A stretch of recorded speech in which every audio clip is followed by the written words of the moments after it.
പുകഴ്ത്തിയിടാം യേശുവിനെ ക്രൂശിലെ ജയാളിയെ. സ്തുതിച്ചിടാം യേശുവിനെ, സ്തുതിക്കവൻ യോഗ്യനല്ലോ.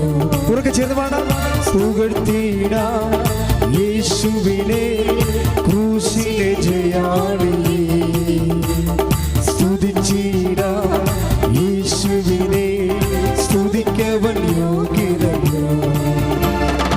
ആരാധിക്കാം യേശുവിനെ, അധികാരമുള്ളവരെ. വണങ്ങിടാം ദൈവ കുഞ്ഞാടിനെ, ആരിലും ഉന്നതരെ. ആരാധിക്കാം യേശുവിനെ, അധികാരമുള്ളവരെ. വണങ്ങിടാം ദൈവ കുഞ്ഞാടിനെ, ആരിലും ഉന്നതരെ. പുകഴ്ത്തിടാം യേശുവിനെ ക്രൂശിലെ ജയാളിയെ.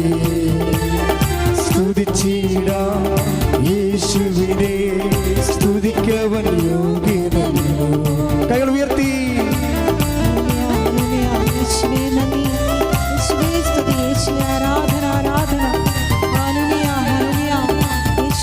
യേശുവേ നന്ദി. ഹല്ലേലൂയ. ആരാധന ആരാധന ആരാധന ആരാധന.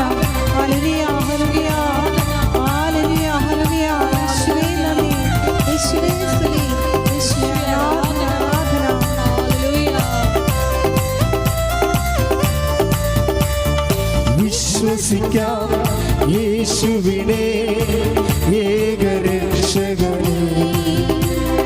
ഏറ്റുപറയാം യേശുവിനെ കർത്താദി കർത്താവിനെ. വിശ്വസിക്കാം യേശുവിനെ ഏകരക്ഷകനെ. ഏറ്റുപറയാം യേശുവിനെ കർത്താദി കർത്താവിനെ. കൈകൾ ഉയർത്തി.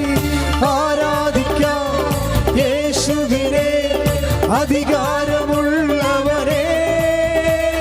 വണങ്ങിടാം ദൈവ കുഞ്ഞാടിനെ, ആരിലും ഉന്നതരെ. ആരാധിക്കാം യേശുവിനെ, അധികാരമുള്ളവരെ. വണങ്ങിടാം ദൈവ കുഞ്ഞാടിനെ, ആരിലും ഉന്നതരെ. സ്തുതിക്കട്ടെ. ഹല്ലേലൂയ. യേശുവേ ആരാധന ആരാധന. യേശുവേ മഹത്വം മഹത്വം മഹത്വം. ഹല്ലേലൂയ. ആരാധന ആരാധന. യേശുവേ ആരാധിക്കാം യേശുവിനെ, അധികാരമുള്ളവരെ. വണങ്ങിടാം ദൈവ കുഞ്ഞാടിനെ, ആരിലും ഉന്നതരെ. സ്തുതിക്കട്ടെ. ഹല്ലേലൂയ. യേശുവേ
Hallelujah, hallelujah, hallelujah. Yeshua, Yeshua.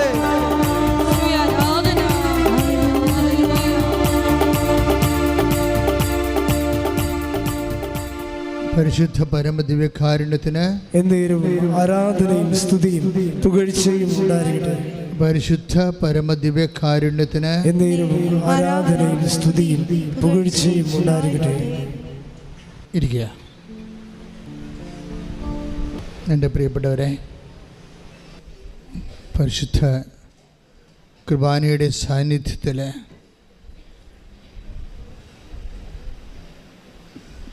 നമുക്കെല്ലാവർക്കും വേണ്ടി പരിശുദ്ധ അമ്മ പ്രത്യക്ഷപ്പെട്ട ഈ അൾത്താരയിൽ അമ്മയുടെ മാധ്യസ്ഥത്തിലാണ് നമ്മൾ ഒരുമിച്ച് കൂടിയിരിക്കുന്നത്. ദൈവത്തിന് എങ്ങനെയും നമ്മുടെ വിഷയത്തിൻ്റെ മേലെ ദൈവികമായ ഒരു തീരുമാനം ഉണ്ടാക്കാൻ കഴിയുക. ഏത് തരത്തിലാണെങ്കിലും ദൈവം ഒരു തീരുമാനം ഉണ്ടാക്കിയാലും മതി. അത് നെഗറ്റീവ് ഒരു പോസിറ്റീവ്, രോഗം എന്തോ എന്നെ പിടിച്ചോട്ടെ, നമ്മുടെ വിഷയത്തിൽ ദൈവം ഇടപെടണം. എനിക്ക് തോന്നുന്നത് കുറച്ചുകൂടി ഓപ്പണായിട്ടുള്ള ഒരു സത്യസന്ധമായിട്ടുള്ളൊരു നിലപാടതാണ്. ദൈവം എൻ്റെ വിഷയത്തിൽ ഇടപെടണം. What ever may be the effect, അതിൻ്റെ ഇഫക്റ്റ് എന്തോ ആയിക്കോട്ടെ, അത് ചിലപ്പോഴും ആദ്യം നെഗറ്റീവ് ആകാം, അതിനുശേഷം അത് പോസിറ്റീവായിട്ട് വരാം. അതെല്ലാം ദൈവത്തിൻ്റെ ജ്ഞാനത്തിൻ്റെയും പരിപാലനത്തിൻ്റെയും ഭാഗമാണ്. മാനുഷികമായിട്ട് നമ്മൾ അതിനെ കാണേണ്ട കാര്യമില്ല. പക്ഷേ ദൈവം ഇടപെടണം. എന്നൊരു കാര്യം വ്യക്തമാണല്ലോ. ഉടമ്പടി പോലെ ദൈവത്തിൻ്റെ ഇടപെടൽ സുനിശ്ചിതമാക്കുന്ന ഒരു ആധ്യാത്മിക പദ്ധതി നമ്മുടെ അറിവിലില്ല. അത്രയും സുനിശ്ചിതമായ രീതിയിലാണ് ദൈവം ഉടമ്പടിയിൽ നമ്മൾ ആ ഉടമ്പടിയുടെ സ്പിരിറ്റ് ഉൾക്കൊള്ളുകയാണെങ്കിൽ, ഇവിടെ ഒരു പ്രോബ്ലം ഉള്ളത് എന്താ, ഉടമ്പടി ചെയ്യുന്നുണ്ട് എല്ലാവരും, പക്ഷേ what is spirit of the covenant? ഉടമ്പടിയുടെ സ്പിരിറ്റ് എന്താണ്? ഉടമ്പടിയുടെ സ്പിരിറ്റ് നിന്നെ സ്നേഹിക്കുന്ന ദൈവത്തിന് വേണ്ടി ജീവിക്കാനുള്ള ഒരു മനസ്സിൻ്റെ സമർപ്പണമാണ്. ശ്രദ്ധിക്കട്ടെ. ഹല്ലേലൂയ, ഹല്ലേലൂയ, ഹല്ലേലൂയ, ഹല്ലേലൂയ. യേശുവേ നന്ദി. ഹല്ലേലൂയ, ഹല്ലേലൂയ, ഹല്ലേലൂയ, ഹല്ലേലൂയ.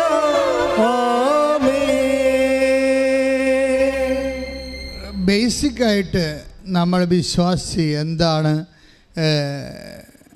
ആർജിക്കേണ്ടത്? വിശ്വാസം ഒരു ദൈവാർജിതമായിട്ടുള്ളൊരു മാർഗമാണ്, ദൈവത്തെ ആർജിക്കാനുള്ള ഒരു മാർഗമാണ്. വിശ്വാസി ബേസിക്കായിട്ട് എന്താണ് ആർജിക്കേണ്ടത്?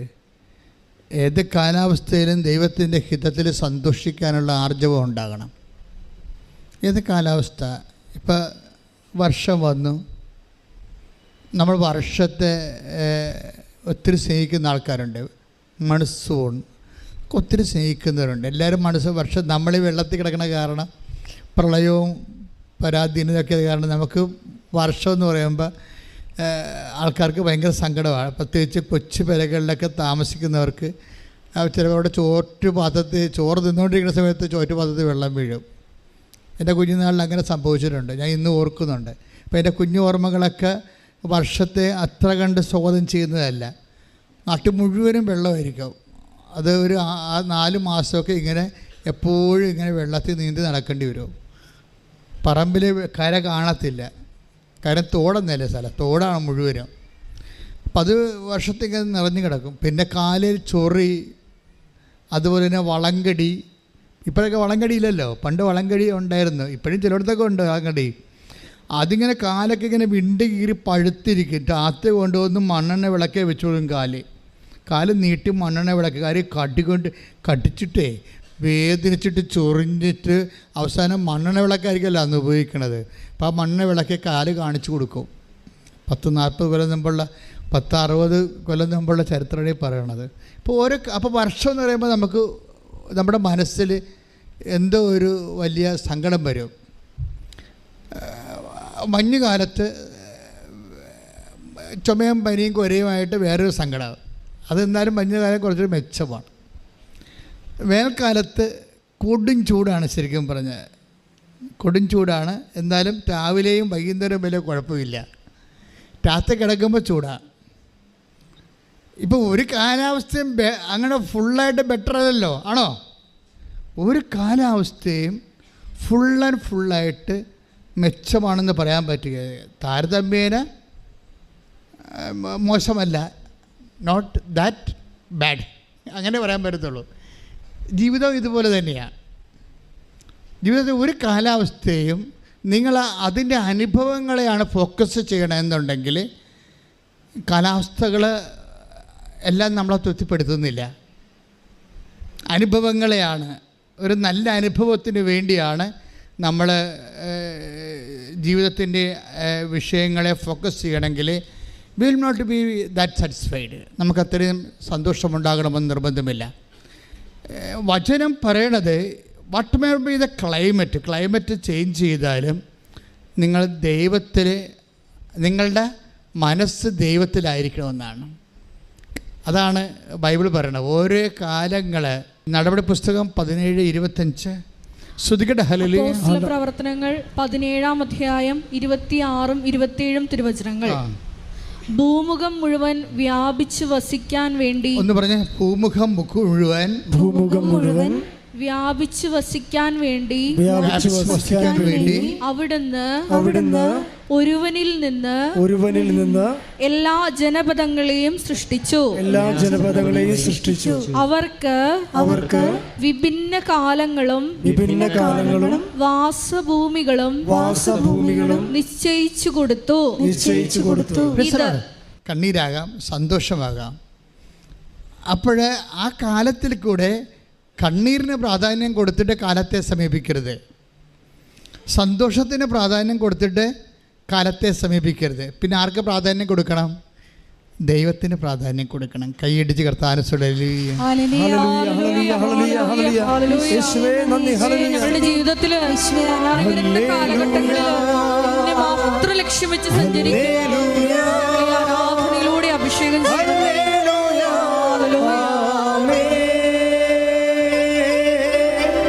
നമ്മുടെ യോഹന്നാൻ്റെ സുവിശേഷത്തിലെ 11:37, യോഹന്നാൻ 11:37 ലാസറിൻ്റെ ശവകുടീരത്തിൻ്റെ വാതിൽക്കൽ നിന്ന് കരയുന്ന ക്രിസ്തുവിനെ കാണിക്കുന്നുണ്ട്. ബൈബിളിലെ ഏറ്റവും ചെറിയ വാക്കാണത്. Then Jesus wept. ബൈബിളിലെ ഈ 3 ലക്ഷത്തോളം വചനങ്ങളുള്ള ബൈബിളിലെ ഏറ്റവും ചെറിയ വാക്കാണ്. 11:35 വായിക്കുന്നത് Then Jesus wept. അപ്പോൾ അവൻ കരഞ്ഞു. അതാണ്. ഇപ്പം കർത്താവും നമ്മുടെ കരച്ചിലിൽ പങ്കെടുത്തിട്ടുണ്ട്. It is not that bad. കരച്ചിൽ മോശമുള്ള കാര്യമായിട്ട് എടുക്കണില്ല. മനസ്സിലായി? നമ്മുടെ കരച്ചിലിനോട്, എല്ലാ കരച്ചിലിനോടും കർത്താവ് ഐക്യദാർഢ്യം പുലർത്തിയിട്ടുണ്ട്. ദാറ്റ് മീൻസ് ദൈവം നമ്മുടെ കരച്ചിലും ഏറ്റെടുത്തിരിക്കുന്നു. കൈ ഇടിച്ച് കർത്താവ്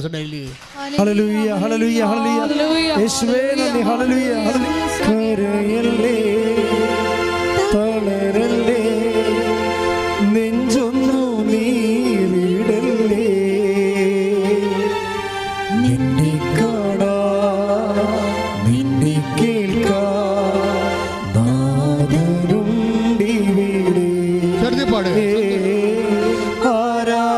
ആരാധിച്ചിടാ. കരയല്ലേ തളരല്ലേ, നെഞ്ചൊന്നു നീരിടല്ലേ, നിന്നെ കാണാ നിന്നെ കേൾക്കാ നാദരുണ്ടിവിടെ. ഇന്നത്തെ ദിവസം നമ്മൾ താബോർ മലയിൽ കർത്താവ് ശിഷ്യന്മാരുടെ കൂടെ താബോർ മലയുടെ മുകളിലേക്ക് കയറി യാക്കൂബ്, യോഹന്നാൻ, പത്രോസ് 3 പേരുടെ കൂടെ പ്രാർത്ഥിച്ചതാണ് അച്ഛൻ വായിച്ച് നമുക്ക് രാവിലെ കുർബാനയ്ക്ക് പറഞ്ഞു തന്നത്. ആ സമയത്ത് എൻ്റെ മനസ്സിൽ വന്നത് എന്താണെന്നറിയാമോ? ഞാനീ താബോർ മലയിൽ കർത്താവ് പ്രാർത്ഥിച്ച സ്ഥലത്ത് പോയിട്ടുണ്ട്. ഒരു 1.5 മണിക്കൂറോളം ഞാൻ അവിടെ നിന്നിട്ടുണ്ട് പ്രാർത്ഥിച്ചുകൊണ്ട്. എൻ്റെ കൂട്ടത്തിലുണ്ടായിരുന്നവർ വിട്ടിട്ട് ഞാൻ മാറി വേറെ സ്ഥലത്ത് നിന്ന് താബോറിൻ്റെ എല്ലാ മുക്കിലും മൂലയിലും മുകളിലെ മലകളിലെ കുറച്ച് സ്ഥലം, ഒരു 2 ഏക്കർ 1 ഏക്കർ സ്ഥലം മാത്രമേ ഒരു പരന്ന സ്ഥലമുള്ളൂ. പള്ളിയാണ്. കർത്താവ് രൂപാന്തരപ്പെട്ട സ്ഥലത്ത് വലിയൊരു ദേവാലയമാണ്. അതിനകത്ത് മോശയും ഏലിയായും കർത്താവിൻ്റെ അപ്പുറത്തും ഇപ്പുറത്ത് നിൽക്കുന്ന മനോഹരമായ ചിത്രങ്ങൾ പെയിൻറ്റ് ചെയ്തിട്ടുണ്ട്. പക്ഷെ നമ്മളെ പുറത്ത് വരുമ്പോൾ എൻ്റെ മനസ്സിൽ വന്നത് അതിൻ്റെ ഇടതുവശത്തേക്കാണ് ന്യായം എന്നൊരു സ്ഥലമുള്ളത്. അപ്പോൾ ഞാൻ ശരിക്കും പറഞ്ഞാൽ അതാ ഓർത്തത് അവിടെ വെച്ച്. ആ പട്ടണങ്ങളൊക്കെ ഏറെക്കുറെ എനിക്ക് ഞാൻ പണ്ട് പഠിച്ചിട്ടുള്ള കാരണം എനിക്ക് അറിയാം. താബോറിൻ്റെ ഓരോ സ്ഥലത്ത് എവിടെയാണ് ഹെർമോൺ. ഞാൻ ഹെർമോൺ കിഴക്ക് ഹെർമോണിലേക്ക് നോക്കുമ്പോൾ അവിടെ മഞ്ഞ് പോലെ ഇങ്ങനെ ഷാഡോ ചെയ്ത് കിടക്കുന്ന സ്ഥലം. ഇടതുവശത്ത് താഴേക്ക് നോക്കുമ്പോൾ നായിം പട്ടണം. ഈ നായിം പട്ടണത്തിൽ ഒരിക്കൽ കർത്താവ് നടന്നു വരുന്ന, കർത്താവ് ഇങ്ങനെ വഴിയിലേക്ക് കയറി വരുമ്പോൾ ഒരു ശവപ്പെട്ടി വരുന്നു. ഉടനെ ബൈബിൾ പറയണത് ശവപ്പെട്ടിയിൽ ഉള്ള ആൾ ഒരു വിധവയുടെ ഏക മകനാണ്. അത് കർത്താവ് മനസ്സിലാക്കി. ആ ശവപ്പെട്ടിയിൽ മരിച്ചു കിടക്കുന്ന യുവാവ് ഒരു വിധവയുടെ മകനാണെന്ന് കർത്താവ് മനസ്സിലാക്കി. ആരും പറഞ്ഞതല്ല, ഈശോ ദൈവമായതുകൊണ്ട് മനസ്സിലാക്കി. പിന്നെ ഈശോ മനസ്സിലാക്കിയത് ഏക മകനാണെന്ന് മനസ്സിലാക്കി. ചെറുതല്ല വിഷയം നിസ്സാരമല്ല. നീ ഇവിടെ ഇരിക്കുന്നുണ്ടെങ്കിൽ നിൻ്റെ ഡീറ്റെയിൽസ് കർത്താവ് മനസ്സിലാക്കുന്നുണ്ട്. എന്തുകൊണ്ടാണ് ഇത്രയും ആൾക്കാർ ഓരോ ദിവസവും സാക്ഷ്യം പറയണത്? നമ്മുടെ അൾത്താരയിൽ എന്തെല്ലാം കാര്യങ്ങൾക്കാണ് സാക്ഷ്യം പറയുന്ന ആൾക്കാർ. ദാറ്റ് മീൻസ് നിൻ്റെ ഡീറ്റെയിൽസ്, നിൻ്റെ അവസ്ഥ എന്താണെന്ന് എല്ലാം ഈശോ ഇങ്ങനെ സ്കാൻ ചെയ്ത്, നമ്മുടെ ഏറ്റവും കൂടുതൽ സ്കാനിങ് റിപ്പോർട്ടുള്ള കർത്താവിൻ്റെ കയ്യിലാണ്. ഡീറ്റെയിൽസ് എല്ലാം ഉണ്ട്. അതുകൊണ്ടാണ് ഈ വിധവയുടെ ഈ ശവമായി കിടക്കുന്ന മകൻ ആ വിധവയുടെ ഭർത്താവ് മരിച്ചുപോയൊരു സ്ത്രീയുടെ മകനാണ്. അതല്ല നമുക്ക് സങ്കടപ്പെടുന്നത്, അതിൽ വേറെ ഇനി അവൾക്ക് ഭക്ഷണം കൊടുക്കാനോ വേറെ എടുത്ത് കൊടുക്കാനോ ആരുമില്ല എന്ന് കണ്ടാലേ കർത്താവ് വല്ലാത്തൊരവസ്ഥയിലാകും. നമ്മൾക്ക് ആരുമില്ല എന്ന് കണ്ടാൽ. പക്ഷെ നമ്മളത് അംഗീകരിക്കണമെന്ന് മാത്രമേ ഉള്ളൂ. നമ്മുടെ ഇവിടെ പ്രശ്നം നമ്മളിതെല്ലാം എല്ലാവരും ഉണ്ടെന്നും ധരിച്ച്, നമ്മുടെ ഏറ്റവും വലിയ അപകടം അതാണ്. ഞാൻ എൻ്റെ കൊച്ചച്ഛനോട് ക്ലിയറച്ചനോട് പറഞ്ഞതിന്, നമ്മളൊക്കെ വിശുദ്ധരാണെങ്കിൽ മാതാപിതാക്കന്മാർ മരിക്കണമെന്ന് ഞാൻ പറഞ്ഞായിരുന്നു. അച്ഛൻ ഞെട്ടിപ്പോയി. കാര്യം എന്താണെന്ന് വെച്ച് കഴിഞ്ഞാൽ, നമ്മൾ രക്തസാക്ഷിയാകാൻ നമ്മുടെ മാതാപിതാക്കന്മാർ സമ്മതിക്കുമോ? ഒരിക്കലും ഇല്ല. അവർ ജീവിച്ചിരിക്കുമ്പോൾ നമുക്ക് കർത്താവിൻ്റെ രക്തസാക്ഷിയാകാൻ പറ്റത്തില്ല. ഞാൻ ആ അർത്ഥത്തിലാണ് പറഞ്ഞത്. നമുക്ക് കർത്താവിന് വേണ്ടി കമ്മിറ്റഡ് ആകണം. അവസാനം രക്തസാക്ഷ്യത്തിലേക്ക് വരുന്ന ഒരു സമയം വന്നാൽ നമ്മുടെ ബന്ധുക്കളും സ്വന്തപ്പെട്ടവരൊക്കെ നമ്മളെ അതിൻ്റെ അകത്ത് നിന്ന് പിന്തിരിപ്പിക്കും. നിനക്ക് പത്രോസിനെ പോലെ പറഞ്ഞില്ലേ, നിനക്കിത് സംഭവിക്കാതിരിക്കട്ടെ. അപ്പോൾ മാതാപിതാക്കന്മാർ പോലും കർത്താവ് സാത്താനെന്ന് വിളിച്ചെന്ന് വരും. സാത്താനെ, നീ ദൈവിക കാര്യങ്ങളല്ല അന്വേഷിക്കണത്, മാനുഷ്യ കാര്യം, നീ എൻ്റെ പിന്നിൽ പോകാൻ പറയും. ക്രിസ്തു അതിനു വേണ്ടി മാത്രം പോകുന്നയാളാണ്. നമ്മുടെ ജീവിതം മൊത്തം സമർപ്പിക്കാൻ വേണ്ടി മാത്രം പോകുന്നത് കൊണ്ടാണ് ക്രിസ്തു നമ്മളെയും അതുപോലെ കാണുന്നത്. ഇപ്പം നിങ്ങൾ ക്രിസ്തുവിനെ എന്തുമാത്രം സഹോദരങ്ങൾ, ജോലി, വീട്, വിവാഹം ചോദിക്കണതൊക്കെ ഈശോ തന്ന് നിന്നെ അനുഗ്രഹിക്കുകയാണ്. അപ്പോൾ നീ ക്രിസ്തുവിനെ ദൈവമാണെന്ന് അംഗീകരിക്കുകയും ചെയ്യുന്നു. അതുകൊണ്ട് കഥയൊന്നുമില്ല. എന്താ കാര്യം? ബൈബിൾ എന്താ പറയണത്? സാത്താനും ക്രിസ്തുവിനെ ദൈവമായിട്ട് അംഗീകരിക്കുന്നുണ്ട് ഇല്ലേ? 2:19 എടുത്തേ, യാക്കോബിൻ്റെ ലേഖനം. ശ്രദ്ധിക്കട്ടെ. യേശുവേ നന്ദി, യേശുവേ സ്തുതി, യേശുവേ ആരാധന, ആരാധന, ആരാധന. ഹല്ലേലൂയ, ഹല്ലേലൂയ, ഹല്ലേലൂയ, ഹല്ലേലൂയ. യാക്കോബ് 2:19, ദൈവം ഏകനാണെന്ന് നീ വിശ്വസിക്കുന്നു. ദൈവം ഏകനാണെന്ന് നീ വിശ്വസിക്കുന്നു. ദൈവം ഏകനാണെന്ന് നീ വിശ്വസിക്കുന്നുവോ? അത് നല്ലത് തന്നെ, അത് നല്ലത് തന്നെ. പിശാചുക്കളും അങ്ങനെ വിശ്വസിക്കുന്നു. അവർ ഭയന്ന് വിറയ്ക്കുന്നു. ദൈവം ഏകനാണെന്ന് പിശാചുക്കളും വിശ്വസിക്കുന്നു. ഈ പിശാചുക്കളുടെ വിശ്വാസത്തിൻ്റെ നിലവാരത്തിൽ തന്നെയാണ് നമ്മളെങ്കിൽ നമ്മുടെ വിശ്വാസത്തിന് ദൈവം വലിയ പ്രാധാന്യം കൊടുക്കണില്ല. മനസ്സിലായില്ലേ? ആദ്യം ഈ പത്രോസ് പിശാചുക്കളുടെ വിശ്വാസത്തിൻ്റെ നിലവാരത്തിലായിരുന്നു. പത്രോസിൻ്റെ പ്രശ്നം അതാണ്. പത്രോസിൻ്റെ വിശ്വാസം വലിയ വിശ്വാസം ഉണ്ടെങ്കിലും പെട്ടെന്ന് ഒരു പ്രയാസകരമായ സാഹചര്യത്തെക്കുറിച്ച് ഈശോ പറയുമ്പോൾ പെട്ടെന്ന് വിശ്വാസത്തിൻ്റെ നിലവാരത്തിൽ, പിശാചിൻ്റെ നിലവാരത്തിലേക്ക് നമ്മുടെ വിശ്വാസം വരും. പത്രോസിന് വന്നതാണ്. എന്താ ഈശോ പറഞ്ഞത്? മനുഷ്യപുത്രൻ ശത്രുകരങ്ങളിൽ ഏൽപ്പിക്കാൻ പോകുന്നു, അവരവനെ പീഡിപ്പിക്കും, അവരവനെ വധിക്കും, 3-ാം ദിവസം അവൻ ഉയർത്തെഴുന്നേൽക്കും. അത് പത്രോസ് ശ്രദ്ധിച്ചില്ല. വധിക്കും എന്ന് മാത്രമേ ശ്രദ്ധിച്ചുള്ളൂ. പ്രയാസങ്ങൾ ഉണ്ടാകും എന്നാണ് പത്രോസ് കേട്ടത്. പ്രയാസങ്ങൾ ഉണ്ടാകുമെന്ന് കേട്ടപ്പോൾ തന്നെ പത്രോസിൻ്റെ വിശ്വാസം പിശാചിൻ്റെ നിലവാരത്തിലേക്ക് വന്നു. അതാണ് ഈശോ പറഞ്ഞത്. നിങ്ങൾ ഓർക്കുക, പ്രയാസങ്ങൾ വരുന്നുവെന്ന് വിശ്വസിച്ചുകൊണ്ട് വരുന്നുവെന്ന് നിങ്ങൾ അറിയുമ്പോൾ നിങ്ങളുടെ വിശ്വാസത്തിൽ താഴ്ച ഉണ്ടായാൽ നിങ്ങൾ പിശാചിൻ്റെ വിശ്വാസത്തിലേക്ക്, നിലവാരത്തിലേക്ക് താഴുകയാണ് ചെയ്യണത്. You got the point. Take the word of God. സത്താനെ, നീ എൻ്റെ പിന്നിൽ പോകും. ശ്രുതിക്കട്ടെ ഹല്ലേലൂയ. മർക്കോസ് 8:33. മർക്കോസ് 8:33. യേശു പിന്തിരിഞ്ഞു നോക്കിയപ്പോൾ ശിഷ്യന്മാർ നിൽക്കുന്നത് കണ്ട് യേശു പിന്തിരിഞ്ഞു നോക്കിയപ്പോൾ ശിഷ്യന്മാർ നിൽക്കുന്നത് കണ്ട് പത്രോസിനെ ശാസിച്ചുകൊണ്ട് പറഞ്ഞു, സാത്താനേ, നീ എന്റെ മുമ്പിൽ നിന്ന് പോകൂ. നിന്റെ ചിന്ത ദൈവികമല്ല, മാനുഷികമാണ്. അതായത് ഏതെങ്കിലും ഒരു സമയത്ത് നമ്മുടെ ജീവിതത്തിൻ്റെ തകർച്ചകളെ യേശുവിനെ മാറ്റി നിർത്തിക്കൊണ്ട് നമ്മൾ സമീപിക്കാൻ തുടങ്ങിയാൽ നമ്മുടെ ചിന്ത പക്കാ മാനുഷികമാകും. പക്കാ മാനുഷികമായ ചിന്താഗതിയോട് ജീവിക്കുന്ന ഒരാളെ മുമ്പിൽ നിർത്തിക്കൊണ്ടു പോകാൻ യേശുവിന് പറ്റത്തില്ല. അയാളെ പുറകിൽ പോകണം. അതാണ് പ്രശ്നം. അതാ നീ എൻ്റെ മുമ്പിൽ നിന്ന് പോകാൻ പറയും. പക്ക മാനുഷികമായ എല്ലാ കാര്യങ്ങൾക്കും നമുക്ക് എന്നാ തടയും, നമുക്ക് എന്നാ കിട്ടും. നീ ഉടമ്പടി എടുത്താണല്ലോ, അത് പുതുക്കിയതാണല്ലോ, എന്നിട്ടും PR കിട്ടിയില്ലല്ലോ. അപ്പോൾ അതിനോട് എന്തുകൊണ്ട് നീ പ്രത്യക്ഷിക്കുന്ന പ്രാർത്ഥനയിൽ എഴുന്നേക്കാൻ താമസിച്ചു പോയാൽ നീ സ്വാഭാവികമായിട്ടും വിശ്വാസത്തിൽ നിന്ന് പിന്തിരിഞ്ഞു. കാരണം മനസ്സിലായില്ലേ?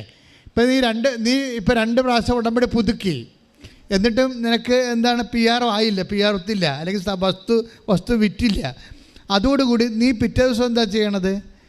പ്രത്യക്ഷിക്കണ പ്രാർത്ഥന ചെല്ലേണ്ടത് പണ്ടത്തെ ആ ഉസ്സിരി കാണിക്കണില്ല. എഴുന്നേക്കാൻ താമസിച്ചു പോയി. നിങ്ങൾക്കറിയാമല്ലോ, പ്രത്യക്ഷിക്കണ പ്രാർത്ഥന എഴുന്നേക്കാൻ താമസിച്ചു പോയാൽ ഉടമ്പടിയിൽ നിങ്ങൾ പുറത്താകും. നിങ്ങൾക്ക് ഓർക്ക് എപ്പോഴെങ്കിലും ചെല്ലാൻ മതി, എപ്പോഴെങ്കിലും ചെല്ലാൻ പോരാ. 5:30 to 6:30 എൻ്റെ ടൈം, മാക്സിമം 5:30 അതിൻ്റെ ടൈം. അതെന്താ കാര്യം? അത് ബൈബിൾ അനുസരിച്ച് സെറ്റ് ചെയ്തിരിക്കുകയാണ്. ആ 119, 147 എടുത്തേ വചനം, സങ്കീർത്തനം 119, 147. ശ്രുതിക്കട്ടെ ഹല്ലേലൂയ. ഹല്ലേലൂയ, ഹല്ലേലൂയ, ഹല്ലേലൂയ. 119-ാം സങ്കീർത്തനം 147-ാം തിരുവചനം. അതിരാവിലെ എന്ന് പറഞ്ഞാൽ എത്രയാണ്? ഒരു 5:30 മണിയെങ്കിലും അല്ലേ? അതാണ് അതിരാവിലെ. ഞാൻ ഉണർന്ന് സഹായത്തിനു വേണ്ടി നിലവിളിക്കുന്നു. ഞാൻ അങ്ങയുടെ വാഗ്ദാനത്തിൽ പ്രത്യാശ അർപ്പിക്കുന്നു. അപ്പോൾ ഉടമ്പടി നീ പ്രത്യാശ അർപ്പിക്കണം എപ്പോഴാണ്? അതിരാവിലെയാണ്. അതാണ് പ്രത്യക്ഷിക്കുന്ന പ്രാർത്ഥന 5:30 എന്ന് പറയണത്. 5:30 to 6:30 എന്ന് വെച്ച് കഴിഞ്ഞാൽ മടിച്ചുകൾക്ക് കൂടി, കുറച്ച് മടിച്ചുകളെ കൂടി അഡ്രസ്സ് ചെയ്തുകൊണ്ടാണ് 6:30 എന്ന് പറയണത്. ശരിക്കും 5:30 5:30. അതിനുള്ളിൽ ഒരു 6 മണിയാകുമ്പോൾ നമ്മൾ കുളിച്ച് ഫ്രഷായി പ്രത്യക്ഷിക്കുന്ന പ്രാർത്ഥന. കാര്യം ആ വചനം ഒന്നിന് വായിച്ച് അതിരാവിലെ ഞാൻ ഉണർന്ന് സഹായത്തിനു വേണ്ടി നിലവിളിക്കുന്നു. ഞാൻ അങ്ങയുടെ വാഗ്ദാനത്തിൽ പ്രത്യാശ അർപ്പിക്കുന്നു. ഞാൻ അങ്ങയുടെ വാഗ്ദാനത്തിൽ പറഞ്ഞേ, ഞാൻ അങ്ങയുടെ വാഗ്ദാനത്തിൽ പ്രത്യാശ അർപ്പിക്കുന്നു. അപ്പോൾ എന്തെല്ലാം കാര്യങ്ങൾക്കാണ് വാഗ്ദാനം ഉള്ളത്? ഓൾമോസ്റ്റ് ഓൾ തിങ്സിന് വാഗ്ദാനമാണ്. എല്ലാത്തിനും, ജീവിതത്തിൻ്റെ എല്ലാ കാര്യങ്ങൾക്കും വാഗ്ദാനമുണ്ട്. ജീവിതത്തിൻ്റെ എല്ലാ കാര്യങ്ങൾക്കും. നമ്മുടെ ഈ സാക്ഷ്യങ്ങളുടെ വെറൈറ്റി കേട്ടാൽ മനസ്സിലാകും. ജീവിതത്തിൻ്റെ എല്ലാ കാര്യങ്ങൾക്കും വാഗ്ദാനമുണ്ട്. ആ വാഗ്ദാനം എന്താണ്? വാഗ്ദാനം എന്ന ഉടമ്പടിക്ക് ബൈബിളിൽ പല പേരാ പറയണത്. വാഗ്ദാനം എന്ന് പറയും, കൽപ്പനയെന്ന് പറയും, നിബന്ധനയെന്ന് പറയും, നിയോഗമെന്ന് പറയും, ഉടമ്പടി എന്ന് പറയും. അപ്പം ഞാൻ അങ്ങയുടെ വാഗ്ദാനത്തെ പ്രത്യാശ അർപ്പിക്കണമെന്ന് വെച്ചാൽ ഞാൻ അങ്ങുമായിട്ട് ചെയ്ത ഉടമ്പടിയിൽ പ്രത്യാശ അർപ്പിക്കുന്നു. ആ പ്രത്യാശ അർപ്പിക്കുന്നത് കൊണ്ടാണ് ഞാൻ അതിരാവിലെ എഴുന്നേൽക്കുന്നത്. അല്ലെങ്കിൽ എനിക്ക് 10 മണിക്ക് എഴുന്നേറ്റാൽ മതിയായിരുന്നു, പിടിയിട്ടില്ല. അപ്പോൾ അത് പ്രത്യാശയുടെ ബന്ധം. നീ രാവിലെ എഴുന്നേൽക്കുന്നത് പ്രത്യാശയുമായിട്ടാണ് ബന്ധം കിടക്കുന്നത്. അപ്പം നിങ്ങൾക്ക് ഇഷ്ടമുള്ളപ്പോൾ കിടന്നിട്ട് ഇഷ്ടമുള്ളപ്പോൾ എഴുന്നേൽക്കാൻ പറ്റത്തില്ല, പ്രത്യാശ ഇല്ലാത്തവരാ. ഇഷ്ടമുള്ളപ്പോൾ കിടന്ന് ഇഷ്ടമുള്ളപ്പോൾ എഴുന്നേൽക്കാൻ പറ്റത്തില്ല. നിങ്ങൾക്ക് വചനത്തിൽ ഉടമ്പടി പ്രത്യാശ ഉള്ളവർ അതിരാവിലെ എഴുന്നേൽക്കണമെങ്കിൽ നേരത്തെ ഉറങ്ങാൻ നോക്കണം. ജീവിതത്തിന് ചിട്ട വേണം. അപ്പം അതുകൊണ്ട് പ്രാർത്ഥിക്കുക, കർത്താവായ ദൈവമേ, അങ്ങയുടെ ചട്ടങ്ങളെ ചിട്ടയോടെ പരിപാലിക്കാൻ എനിക്ക് ശക്തി തരണമേ. ഹല്ലേലൂയ, ഹല്ലേലൂയ, ഹല്ലേലൂയ, ഹല്ലേലൂയ. യേശുവേ നന്ദി, ഹല്ലേലൂയ, ഹല്ലേലൂയ, ഹല്ലേലൂയ. യേശുവേ സ്തുതി, ഹല്ലേലൂയ, ഹല്ലേലൂയ. ക്രമപ്പെടുത്തുവാൻ അഭിഷേകം ചെയ്യണമേ. ഹല്ലേലൂയ. പരമദിവ്യകാരുണ്യത്തിന് ആരാധനയും സ്തുതിയും പുകഴ്ചയും ഉണ്ടായിരിക്കട്ടെ. എൻ്റെ മക്കളെ, കൈ നെഞ്ചത്ത് വെച്ചുകൊണ്ട് സ്തുതിച്ച് നിങ്ങൾക്ക് വചനം കിട്ടാൻ വേണ്ടി, അച്ഛന് വചനം കിട്ടാൻ വേണ്ടി, നിങ്ങൾക്ക് വചനം മനസ്സിലാക്കാൻ വേണ്ടി, കർത്താവ് നമ്മോട് സംസാരിക്കാൻ വേണ്ടി അതിശക്തമായി സ്തുതിക്കട്ടെ. ഹല്ലേലൂയ, ഹല്ലേലൂയ, ഹല്ലേലൂയ, ഹല്ലേലൂയ. ആരാധന. ഹല്ലേലൂയ. കർത്താവ് ഇതിൻ്റെ ഉന്നതമായ നാമത്തിന് സ്വസ്ഥം ചെയ്യുന്ന എല്ലാ മക്കളെയും നീ സ്പർശിക്കണേ പ്രാർത്ഥിക്കുന്ന, അവർക്കെല്ലാവർക്കും ആവശ്യമായ വചനങ്ങൾ നൽകണമെന്ന് പ്രാർത്ഥിക്കുന്ന ദൈവത്തിൻ്റെ കണ്ണിനെ സ്ഥാപിക്കട്ടെ. ശ്രുതികട്ടെ. ഹല്ലേലൂയ, ഹല്ലേലൂയ, ഹല്ലേലൂയ, ഹല്ലേലൂയ. ആരാധന. ഹല്ലേലൂയ, ആരാധന. യേശുവേ, സ്വർഗ്ഗകവാടം തുറന്ന് ഞങ്ങൾക്ക് വചനം നൽകണമേ. വചനത്താൽ ഞങ്ങളെ ശക്തിപ്പെടുത്തണമേ. വചനത്താൽ ഞങ്ങളെ വിശുദ്ധീകരിക്കണമേ. യേശുവേ സ്തുതി, ഹല്ലേലൂയ, ഹല്ലേലൂയ. പരിശുദ്ധ പരമദിവ്യകാരുണ്യത്തിന് ആരാധനയും സ്തുതിയും പുകഴ്ചയും ഉണ്ടായിരിക്കട്ടെ. ഈ ദിവസങ്ങളിൽ ഇവിടെ ഒരു സാക്ഷ്യം ഉണ്ടായിരുന്നു. ആൻസി എളവൂർ. അവിടെ സാക്ഷ്യത്തിൻ്റെ പ്രത്യേകത, അവർ തീക്ഷണമതിയായ ഒരു ലേഡിയാണ്. കേൾക്കുമ്പോൾ അറിയാം. ചിലർക്ക് ഉടമ്പടിയൊക്കെ എടുക്കുമ്പോഴേ അവർക്ക് ബേസിക്കായിട്ട് ഫെയ്ത്ത് ഉണ്ട്, ബേസിക്കായിട്ട് ദൈവസ്നേഹമുണ്ട്. അത് പിന്നെ when it set in the covenant prayer അത് ആക്സലറേറ്റ് ചെയ്യും. ഇപ്പോൾ ബേസിക് ഫെയ്ത്ത് ഉള്ളവരില്ലേ, ചിലർക്കിങ്ങനെ ഫെയ്ത്ത് ഉണ്ടാക്കിയെടുക്കണം, വിശ്വാസം ഉണ്ടാക്കിയെടുക്കണം. അങ്ങനെയല്ല, ഇവർക്ക് ബേസിക് ഫെയ്ത്ത് ഉള്ള ആളാണ്. ബേസിക് ഫെയ്ത്തും അത് ആക്ടിവേറ്റ് ചെയ്യിക്കാനുള്ള കഴിവൊക്കെ ഉള്ള ആളാണ്. അത് വലിയ സന്തോഷമാണ്. അതായത് നമുക്ക് ഉടമ്പടി സാക്ഷ്യം പറയുന്നത് കേട്ടാൽ മനസ്സിലാകും. അതായത് അവർക്കുള്ള സ്വതസിദ്ധമായ വിശ്വാസമില്ലേ, അവർക്കുള്ള സ്വതസിദ്ധമായ ദൈവസ്നേഹം, അവർ ഉടമ്പടിയിലേക്ക് വരുന്നു കഴിഞ്ഞാൽ അത് മുഴുവനായിട്ട് അതിൻ്റെ അകത്ത് പ്രയോഗിക്കും. അങ്ങനെയാണ്. പിന്നെ ദൈവമായിട്ട് ഞാൻ എൻ്റെ അമ്മയെ വിടത്തില്ല എന്ന് പറയണത്. ഓരോ സാക്ഷ്യം പറഞ്ഞിട്ടും പറയും ഞാൻ എൻ്റെ അമ്മയെ വിടത്തില്ല എന്ന് പറയും. എന്താ കാര്യം വെച്ച് കഴിഞ്ഞാൽ അവർ 2012 അവർ നഴ്സിംഗ് പാസ്സായ ആളാണ്. അപ്പം അവർ പറയണത് അവരുടെ വീട്ടിൽ, ഇനി ഏത് വീട് കെട്ടിച്ച് വിടാൻ വേണ്ടിയാണോ അവരുടെ സ്വന്തം വീടാണെന്ന് നമുക്കറിയത്തില്ല, പക്ഷെ അവരെ എപ്പോഴും ആക്രമിക്കുന്നവരും അവരെപ്പോഴും കുറ്റപ്പെടുത്തുന്നവർ പറയണത്, നീ ഇവിടെ വന്നിട്ടാണിത് മുടിഞ്ഞു പോയത്, കുടുംബം മുടിഞ്ഞു പോയത്, നിന്നെ എന്തിനു കൊള്ളാം, ഇങ്ങനെ കുറേ കാര്യങ്ങളൊക്കെ പറഞ്ഞ് നീ കാരണമാണ് അങ്ങനെ സംഭവിച്ചത്, ഇങ്ങനെ നേരം വെളുക്കുകയും ഇങ്ങനെ നമ്മളെ കുറ്റപ്പെടുത്തുന്ന ഒരു സിറ്റുവേഷനാണ്. അപ്പോൾ ഇവിടെ ഇരുന്ന് കർത്താവിനോട് കർത്താവേ, എന്നെ നീ അല്ലേ കുറ്റപ്പെടുത്തേണ്ടത്, ഈ മനുഷ്യന്മാരെന്തിനാണ് എന്നെ കുറ്റപ്പെടുത്തുന്നത്? അപ്പോൾ അവളുടെ കുറ്റപ്പെടുത്തലിലൂടെ അവൾ അനുഭവിക്കുന്ന സങ്കടങ്ങളും കർത്താവിൻ്റെ അക്കൗണ്ടിൽ വെച്ചാണ് അവൾ വിശ്വാസപൂർവ്വം അതിനെ തരണം ചെയ്യണത്. അങ്ങനെ ഇരിക്കുമ്പോഴാണ് അമ്മ പറഞ്ഞത്, അവൾ നീ ഉടമ്പെടുക്കാൻ പറഞ്ഞത്. അതായത് കുറേ ആൾക്കാർക്ക് ഇങ്ങനെ വഴിമുട്ടി പോകുമ്പോൾ ദൈവം തന്നെ അവരോട് പറയവേ ഉടമ്പെടുക്കാൻ പറയും. എത്ര പേരാണെന്ന് ഇവിടെ സാക്ഷ്യം പറയണത്? അവരുടെ ജീവിതത്തിൽ ഇങ്ങനെ വളരെ വല്ലാത്ത മോശം കണ്ടീഷൻസ് വരുമ്പോൾ പരിശുദ്ധ അമ്മ തന്നെ അവർക്കൊരു നോട്ട് കൊടുക്കും ഉടമ്പടി എടുക്കാൻ. അതറിയണമെങ്കിൽ ഈ ദിവസം ഷീജ എന്നും പറഞ്ഞ് സെൻദേവ്, ഷീജ സെൻദേവ് അമ്മയും മകനുമാണ്. അപ്പോൾ അവർ ശ്രീ ചിത്രയിൽ ഒരു ഓപ്പറേഷന് വേണ്ടി ചെന്നിരിക്കുന്നതാണ് ഷീജ. അവരുടെ സാക്ഷ്യം നല്ല രസമാണ് കേൾക്കാൻ. എന്നുവെച്ചാൽ അവരുടെ മകന് ഹൃദയത്തിൻ്റെ അരികിൽ അകത്ത് നെഞ്ചിൻ്റെ ഉള്ളിൽ ഒരു സിസ്റ്റ് വളർന്നു വരുന്നു. അപ്പോൾ അതിൻ്റെ ഫ്ലൂയിഡൊക്കെ ഉണ്ട്. അത് കാരണം ശ്വാസം മുട്ടലുണ്ട്.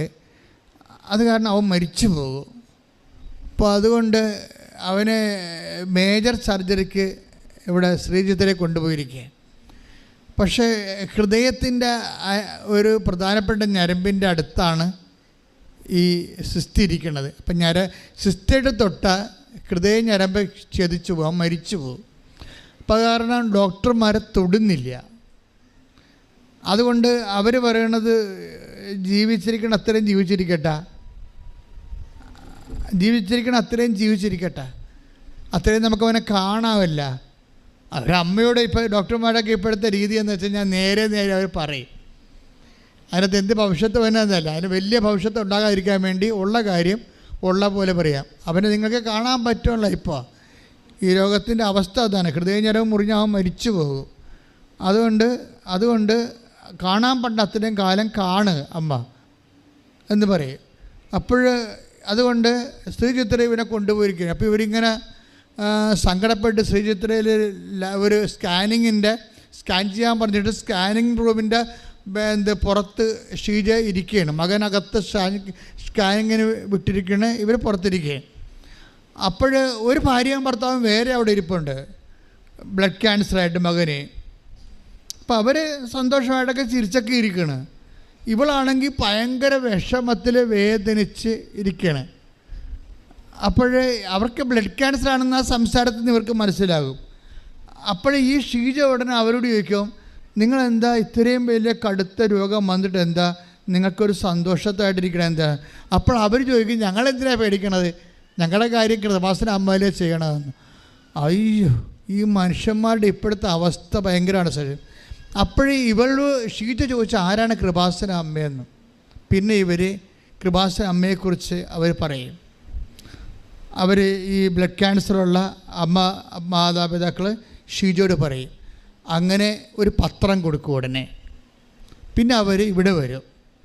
ഇവിടെ വരുന്ന ഒരു ഉടമ്പടിയൊക്കെ എടുത്ത് പോകുമ്പോൾ അപ്പോൾ ഡോക്ടറിൻ്റെ മൈൻഡ് ചേഞ്ച് ആവും.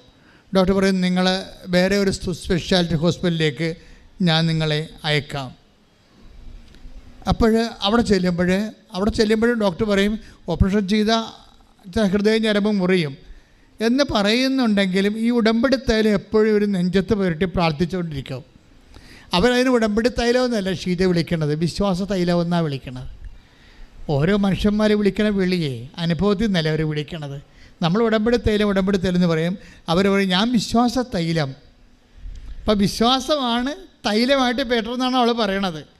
ഞാൻ വിശ്വാസ തൈലം എൻ്റെ മകൻ്റെ നെഞ്ചത്ത് പുരട്ടി, എന്നിട്ട് ഞാൻ മാതാവിനെ ഏൽപ്പിച്ചു.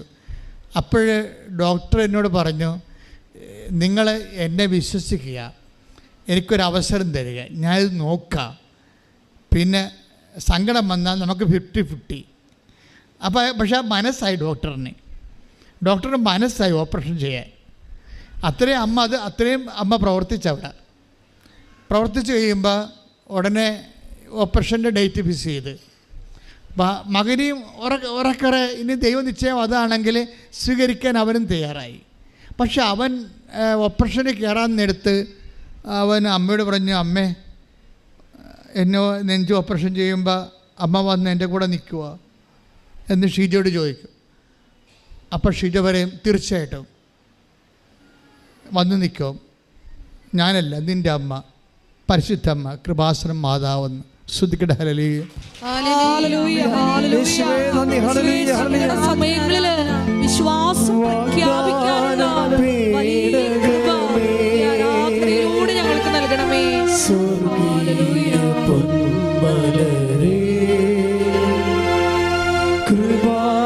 കൃപാസനത്തിൻ്റെ അമ്മ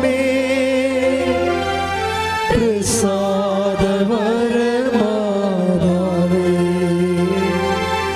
വാഗ്ദാനം പേടകമേ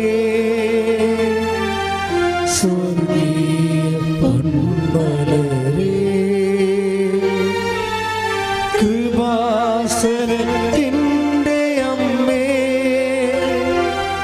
പ്രസാദവരമാതാവേ പരിശുദ്ധ പരമ ദിവ്യകാരുണ്യത്തിന് എന്നേരവും ആരാധനയും സ്തുതിയും പുകഴ്ചയും ഉണ്ടായിരിക്കട്ടെ. അപ്പോൾ ഇപ്പോഴും ആൾക്കാരുടെ ഒരു അനുഭവം എന്ന് പറയണത് ദൈവത്തിൻ്റെ പ്രതിനിധിയായിട്ട് നമ്മുടെ ജീവിതത്തിൻ്റെ സിറ്റുവേഷനിൽ അമ്മ നേരിട്ട് ഹാജരാകുന്ന ഒരു അവസ്ഥയാണ് കാണുന്നത്. എന്നിട്ട് അവരൊക്കെ സാക്ഷ്യം പറയുന്നവർ പറയും, ഞാൻ എന്തിനാ ഇങ്ങനെയൊക്കെ പറയണമെന്നറിയാമോ? എൻ്റെ ഈ സാക്ഷ്യം എടുത്തിട്ട് വേണം സഭ അമ്മയുടെ പ്രത്യക്ഷീകരണം പഠിക്കാൻ. അങ്ങനെ ഒരു സ്ത്രീ എന്ന് പറഞ്ഞു ഇന്നലെ. ആൾക്കാരിപ്പോൾ ഇതിന് മുമ്പത്തെക്കാളും വളരെ സീരിയസ് ആണ്. മുമ്പത്തെക്കാൾ വളരെ എഡ്യൂക്കേറ്റഡ് ആയിട്ടുള്ള ആൾക്കാരാണ് ഉടമ്പടി എടുക്കുന്നത്. അവർക്ക് ഈ വിഷയത്തെക്കുറിച്ചൊക്കെ ഏത്യസ്റ്റായിട്ട് കാര്യങ്ങളെക്കുറിച്ച് അറിയാവർ. കാര്യം കൃപാസന അമ്മയെന്ന് പറയുന്നത് ഫാത്തിമ മാതാവില്ലല്ലോ, അത് വേളാങ്കണ്ണി അമ്മയല്ല, അത് ലൂർദ് മാതാവുമല്ല. പിന്നെ ആരാണ്? കൃപാസന ആൾക്കാർ 2004 ഡിസംബർ 7-ാം തീയതി 2:30 മണിക്ക് ഇവിടെ സമയഘടികാരം നെഞ്ചി ചാർത്തി ദുരന്തമുണ്ടാകാൻ പോകുന്നത് പ്രാർത്ഥിക്കണമെന്ന് പറഞ്ഞുകൊണ്ട് സിൽവർ ഗ്രേയിൽ പ്രത്യക്ഷപ്പെട്ട അമ്മയാണ് കൃപാസന മാതാവ് എന്ന് പറയണത്. അപ്പോഴേ ദുരന്തമുണ്ടാകാൻ പോകുന്നത് പ്രാർത്ഥിക്കണമെന്ന് പറഞ്ഞ മാതാവാണ്. മനുഷ്യൻ്റെ വ്യക്തിപരമായ ദുരന്തമായാലും ശരി, രാജ്യത്തിൻ്റെ ദുരന്തമായാലും ശരി, ലോകത്തിൻ്റെ ദുരന്തമായാലും ശരി, എല്ലാ ട്രാജഡിയും കലാമിറ്റിയും അമ്മ കൈകാര്യം ചെയ്യാൻ വേണ്ടി ദൈവം പ്രത്യേകം അഭിഷേകം ചെയ്ത് നിയോഗിക്കപ്പെട്ട ആളാണ്. അതുകൊണ്ടാണ് ആൾക്കാരുടെ ഓരോ ലൈഫ് സിറ്റുവേഷനിലേക്കും അമ്മ ആളാം പ്രതി കടന്നു വരണത്. പ്രാർത്ഥിക്കുക, അമ്മേ പരിശുദ്ധ അമ്മേ, അമ്മേ പരിശുദ്ധ അമ്മേ, ദൈവമാതാവേ, എൻ്റെ ദുരന്തപൂർണമായ ശാരീരിക ദുരന്തം, സാമ്പത്തിക ദുരന്തം, വിദ്യാഭ്യാസ ദുരന്തം, ജീവിത പങ്കാളിയെ കിട്ടാത്ത ദുരന്തം, വരുമാനമില്ലാത്ത ദുരന്തം, ശാരീരിക രോഗത്തിന്റെ ദുരന്തം, ജീവിതത്തിന്റെ എല്ലാ ഘട്ടങ്ങളിലുമുള്ള വ്യത്യസ്തങ്ങളായ ദുരന്തങ്ങളെ, വീടില്ലാത്ത ദുരന്തങ്ങളെ, ജീവിത പങ്കാളി നഷ്ടപ്പെട്ട ദുരന്തം, അങ്ങനെ എൻ്റെ മനസ്സിന് വേദന ഉണ്ടാക്കുന്ന എല്ലാ ദുരന്തങ്ങളിലേക്കും ആശ്വാസം പകരാൻ ദൈവത്താൽ നിയോഗിക്കപ്പെട്ട ദൈവമാതാവേ, മാതാവേ, പ്രത്യക്ഷീകരണത്തിന്റെ വലിയ സാക്ഷിയായി എന്നെ ഉയർത്തണമേ. ഹല്ലേലൂയ, ഹല്ലേലൂയ, ഹല്ലേലൂയ.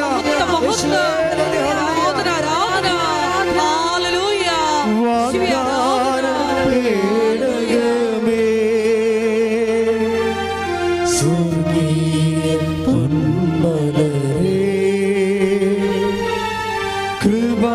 കൃപാസനത്തിൻ്റെ അമ്മേ, പ്രസാദവരമാതാവേ,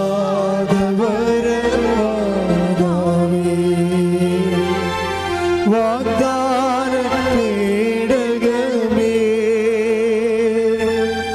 സ്വർഗീയ പൊന്മലരേ, കൃപാസനത്തിൻ്റെ അമ്മേ, പ്രസാദവരമാതാവേ.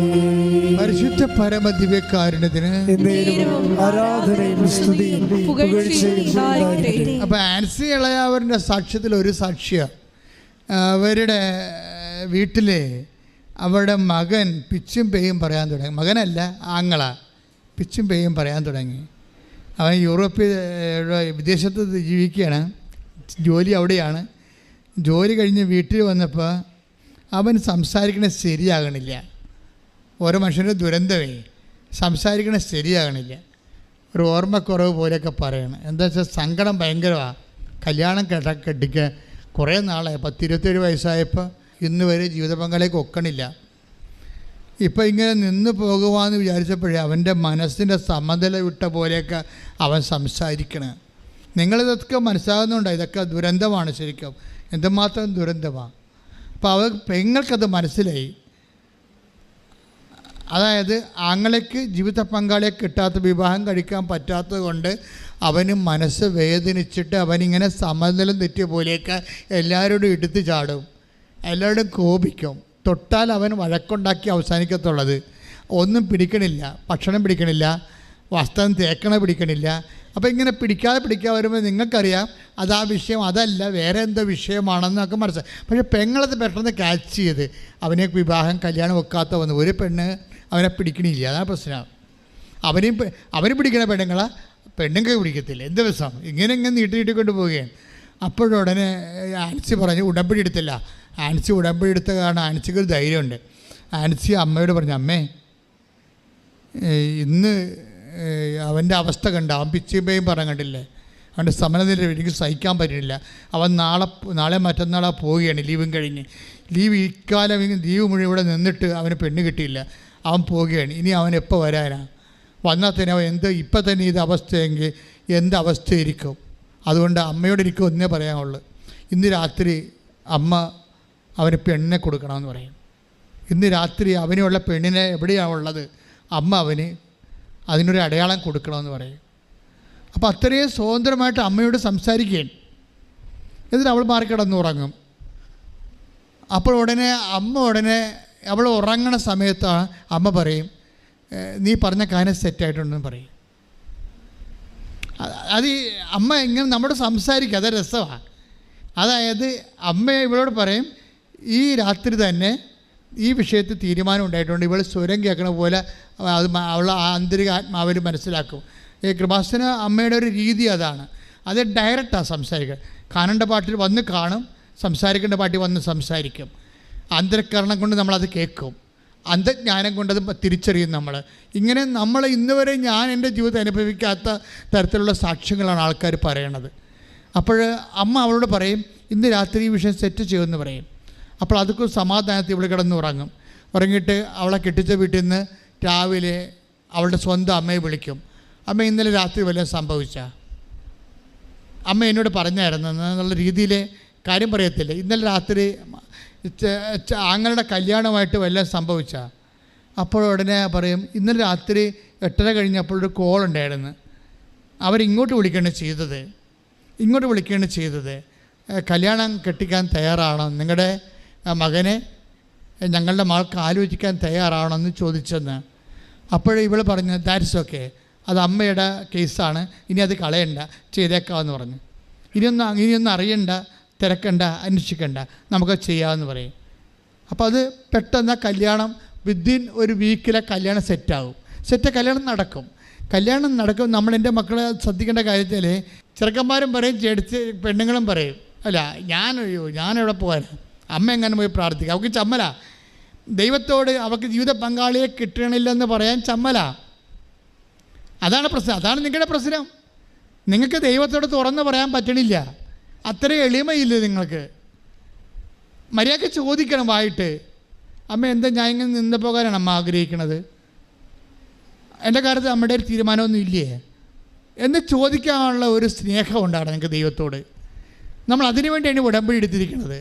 ഉടമ്പടി നിങ്ങളെ ദൈവസ്നേഹത്തേക്ക് വളർത്തണം, വിശ്വാസത്തിലേക്ക് വളർത്തണം, പ്രത്യാശയിലേക്ക് വളർത്തണം. പ്രാർത്ഥിക്കുക, കർത്താവേ ഉടമ്പടിയിലൂടെ എന്നെ ദൈവസ്നേഹത്തിലേക്ക് വളർത്തണമേ, വിശ്വാസത്തിലേക്ക് വളർത്തണമേ, പ്രത്യാശയിലേക്ക് വളർത്തണമേ. ശ്രദ്ധിക്കട്ടെ, ഹല്ലേലൂയ.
പരമദിവ്യകാരുണ്യത്തിന് എന്നേരവും ആരാധനയും സ്തുതിയും പുകഴ്ചയും ഉണ്ടായിരിക്കട്ടെ. അപ്പോൾ നമ്മളിങ്ങനെ പേഴ്സൺ ടു പേഴ്സൺ ഡയലോഗുകളിലേക്ക് ആണ് നമ്മുടെ സ്പിരിച്വാലിറ്റി ഡെവലപ്പ് ചെയ്ത് വരണത്. ഇതുണ്ട്, ഓരോ വ്യക്തികൾ ദൈവത്തോട് സംസാരിക്കണുണ്ടല്ലേ, അമ്മയോട് തുറന്ന് സംസാരിക്കുകയാണ്. എന്നിട്ട് അവർ തന്നെ സമയം ഫിക്സ് ചെയ്യാൻ, ഇന്ന് രാത്രി അമ്മ ഈ വിഷയം സെറ്റാകണം. അപ്പോൾ എന്നിട്ട് അത് തന്നെയാണ് അവരുടെ വാക്ക് ഏറ്റെടുത്തിട്ടാണ്. നിങ്ങൾക്ക് ഒരു കാര്യം അറിയാമല്ലോ, അമ്മ ദൈവത്തിന് കിട്ടിയ ഒരു അമ്മഭാവമാണ് ശരിക്കും പറഞ്ഞാൽ. പരിശുദ്ധ മറിയം സൃഷ്ടിയാണ്, നമുക്കറിയാം, ദൈവം സൃഷ്ടിച്ച ഒരാളാണ്. പക്ഷേ ദൈവത്തിന് ഇതിലൂടെ കൈവന്ന ഒരു മാതൃഭാവമുണ്ട്, ഭയങ്കര പരിപാലന. ദൈവം അത് അമ്മയിലൂടെ ശരിക്കും നിർവഹിക്കുന്നുണ്ട്. നിങ്ങൾക്കറിയാമല്ലോ ദൈവത്തിൻ്റെ നിലപാടെന്താ? ദൈവത്തിൻ്റെ നിലപാടല്ലല്ലോ അമ്മയുടെ നിലപാട്, രണ്ടും രണ്ടാ. നിങ്ങൾക്ക് മനസ്സിലായില്ലേ? ദൈവത്തിൻ്റെ നിലപാട് ഭയങ്കര ഉയർന്നൊരു നിലപാടാണ്, അമ്മയുടെ നിലപാട് താഴ്ന്ന നിലപാടാണ്. നിൻ്റെ അവസ്ഥയിലേക്ക് താഴ്ന്നു വരൂ. ദൈവം എന്താ പറഞ്ഞിരിക്കണത്? 12:29 വായിച്ച്, ലൂക്കാന്റെ സുവിശേഷം. ശ്രദ്ധിക്കട്ടെ. ഹല്ലേലൂയ ഹല്ലേലൂയ ഹല്ലേലൂയ ഹല്ലേലൂയ ഹല്ലേലൂയ. യേശുവേ നന്ദി, യേശുവേ സ്തുതി. ഹല്ലേലൂയ ഹല്ലേലൂയ ഹല്ലേലൂയ ഹല്ലേലൂയ. യേശുവേ സ്തുതി, ആരാധന. ഹല്ലേലൂയ ഹല്ലേലൂയ ഹല്ലേലൂയ. ലൂക്ക 12:29. ലൂക്ക 12:29. എന്ത് തിന്നുമെന്നോ, എന്ത് തിന്നുമെന്നോ, എന്ത് തിന്നുമെന്നോ, എന്ത് കുടിക്കുമെന്നോ, എന്ത് കുടിക്കുമെന്നോ അന്വേഷിക്കേണ്ട, ആകുലചിത്തരാവുകയും വേണ്ട, ആകുലചിത്തരാവുകയും വേണ്ട. ഈ ലോകത്തിന്റെ ജനതകളാണ് ഇതെല്ലാം അന്വേഷിക്കുന്നത്. വചനം മനസ്സിലാപ്പിടിച്ചേ. ലൂക്ക 12:29. എന്ത് പറഞ്ഞ? എന്ത് തിന്നുമെന്നോ, എന്ത് കുടിക്കുമെന്നോ വിചാരിച്ച് ആകുലചിത്തരാകേണ്ട. ആരാണിത് അന്വേഷിക്കണം എന്നാ പറയണത്? ഈ ലോകത്തിന്റെ സന്തതികളാണ് ഇതൊക്കെ അന്വേഷിക്കണം. അപ്പോൾ ഇതെല്ലാം ക്രിസ്തുവിൻ്റെ നിലപാട് കണ്ട, ദൈവികമായ നിലപാട്, ഉയർന്ന നിലപാടാണ്. ഈ നിലപാടുള്ള ആളിൻ്റെ അടുത്ത് എന്നിട്ടാണ് പറയണത് അവർക്ക് വീഞ്ഞില്ലെന്ന്. മനസ്സിലായില്ലേ? ഈ നിലപാട് എന്താണ്? എന്ത് തിന്നുമെന്നോ എന്ത് കുടിക്കുമെന്നോ ചിന്തിച്ച് ആകുലപ്പെടേണ്ട. പിന്നെ ആരാണത് അന്വേഷിക്കണത്? ഈ ലോകത്തിൻ്റെ സന്തതികളാണ്. അപ്പോൾ എന്താണ്? അമ്മ ഈ ലോകത്തിൻ്റെ സന്തതിയായിട്ട് താന്നുകൊണ്ടാണ് നമുക്ക് വേണ്ടി അഡ്വക്കേറ്റ് ചെയ്യണത്. അത് മനസ്സിലായില്ലേ? അതായത് നിങ്ങളിത് കൃത്യമായിട്ട് മനസ്സിലാക്കണം. ദൈവികമായൊരു നിലവാരമെന്ന് പറയുന്നത് ദൈവത്തിൻ്റെ നിലപാട്. ഞാനെപ്പോഴും ഒരു അമ്മയില്ലായിരുന്നെങ്കിൽ ശരിക്കും പറഞ്ഞാൽ ക്രിസ്തീയത ജീവിതത്തിൻ്റെ സമ്മർദ്ദങ്ങളോട് മുഖം തിരിച്ച് നിൽക്കേണ്ടി വന്നേനാ. പറഞ്ഞു മനസ്സിലായില്ലേ? കാര്യം എന്താണ്? എന്ത് കുടിക്കുമെന്നോ എന്ത് തിന്നുമെന്ന് വിചാരിച്ചുകൊണ്ട് നിങ്ങൾ ആകുലചിത്തരാകേണ്ട. ലോകത്തിൻ്റെ സന്തതികളാണിതെല്ലാം അന്വേഷിക്കുന്നത്. ആ എന്ത് കുടിക്കുമെന്ന് പോലും ആകുലചിത്തരാകേണ്ട എന്ന് പറയുന്ന ആ ദൈവത്തിൻ്റെ മുഖത്ത് നോക്കിയിട്ടാണ് അവർക്ക് വീഞ്ഞില്ല എന്ന് പറയണത്. മനസ്സിലായ? അപ്പോൾ രണ്ട് വിഷയമാണ് ഇദ്ദേഹത്തെ ബ്രാൻഡഡ് ആകണത്. അതായത് ദൈവത്തിൻ്റെ നിലപാടിൽ എന്ത് കുടിക്കുമെന്ന് എപ്പോഴും ആകുലപ്പെട്ടുകൊണ്ടിരിക്കുന്ന ആൾക്കാർ, എന്ത് ഭക്ഷിക്കുമെന്ന് ആകുലപ്പെട്ടുകൊണ്ടിരിക്കുന്ന ആൾക്കാർ ഒന്ന് ഉത്കണ്ഠാകുലരാണ്. ഉത്കണ്ഠാകുലരായതുകൊണ്ട് തന്നെ അവർ ലോകത്തിൻ്റെ സന്താനങ്ങളാണ്. അവർക്ക് വിശ്വാസമില്ല എന്നാണ് എൻ്റെ അർത്ഥം. ഇതാണ് ദൈവത്തിൻ്റെ മൈൻഡ് സെറ്റ്. ഈ ദൈവത്തിൻ്റെ മൈൻഡ് സെറ്റിനെ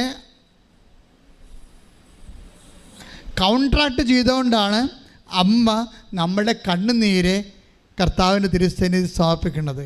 ഇതാണ് അമ്മ. ശ്രുതിക്കട്ടെ. ഹല്ലേലൂയ ഹല്ലേലൂയ ഹല്ലേലൂയ ഹല്ലേലൂയ. അമ്മയെ തന്നതിന് നന്ദി പറയുന്നു. ഹല്ലേലൂയ ഹല്ലേലൂയ. ശ്രുതിക്കട്ടെ. ഹല്ലേലൂയ ഹല്ലേലൂയ ഹല്ലേലൂയ ഹല്ലേലൂയ ഹല്ലേലൂയ. യേശുവേ നന്ദി. ഹല്ലേലൂയ. ആരാധന. ഹല്ലേലൂയ. എന്നുടെ അമ്മ എനിക്കും ഈശോയ്ക്കും ഒരേ അമ്മ. എന്തു നല്ലമ്മ എന്നുടെ അമ്മ എനിക്കും ഈശോയ്ക്കും ഒരേ അമ്മ. പരിശുദ്ധ പരമദിവ്യകാരുണ്യത്തിന് ആരാധനയും സ്തുതിയും പുകഴ്ചയും ഉണ്ടായിരിക്കട്ടെ. അപ്പം നിങ്ങളെപ്പോഴും കേൾക്കുന്നവർ മനസ്സിലാക്കണം എന്നറിയാവോ? അതായത് കേൾക്കുന്ന വിചാരിക്കും, കുടിച്ചും തിന്നൊക്കെ അമ്മയുടെ കൂടെ കഴിയാവില്ല. അതല്ല അമ്മയുടെ ഉദ്ദേശം. അമ്മയുടെ മനസ്സിൽ പറയും ഇത് ഇൻട്രൊഡ്യൂസ് ചെയ്യേണ്ട സമയമാണ്. ആരെ? ഈശോനെ. നിങ്ങൾക്ക് ഒരു അടയാളം സംഭവിക്കുമ്പോൾ എന്താണ് ദൈവം ചെയ്യണത്? അമ്മയിലൂടെ ദൈവത്തെ നിങ്ങൾക്ക് പരിചയപ്പെടുത്തി തരികയാണ്. മനസ്സിലായില്ലേ? അമ്മ ഒരു കൈച്ചുണ്ടിയാണ്. ഇതാണ് വഴി, ഇതിലേ പോയാൽ ക്രിസ്തുവിനെ കണ്ടെത്താം. അതാണ് അമ്മ. കൈയിട്ടിച്ച് കർത്താവ് ഹല്ലേലൂയ. ഹല്ലേലൂയ, ഹല്ലേലൂയ, ഹല്ലേലൂയ. ഞങ്ങൾ നടക്കേണ്ട വഴി പരിശുദ്ധ അമ്മയിലൂടെ കാണിച്ചു തരുന്നതിന് നന്ദി പറയുന്നു. ഹല്ലേലൂയ.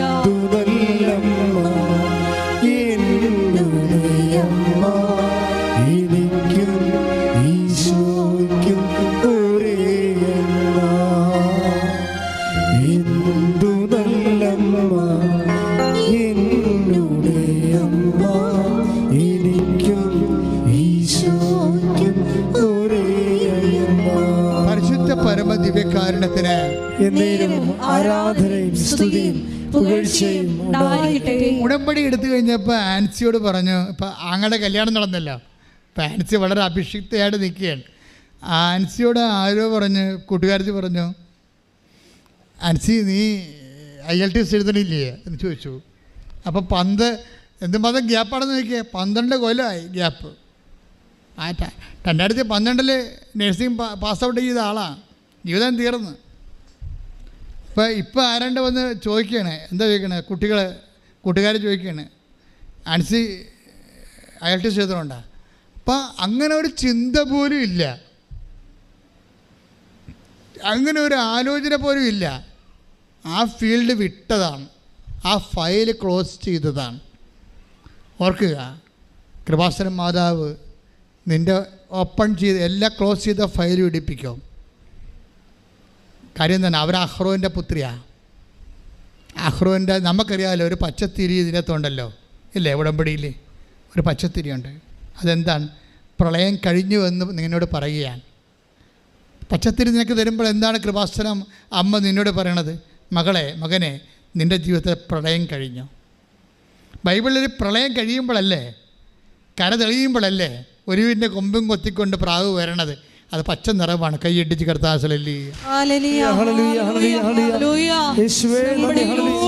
ഞങ്ങളുടെ വരണ്ട കമ്പുകളെ തളിർപ്പിക്കുന്ന അവിടുത്തെ സ്നേഹത്തിന് നന്ദി പറയുന്നു. ഹല്ലേലൂയ.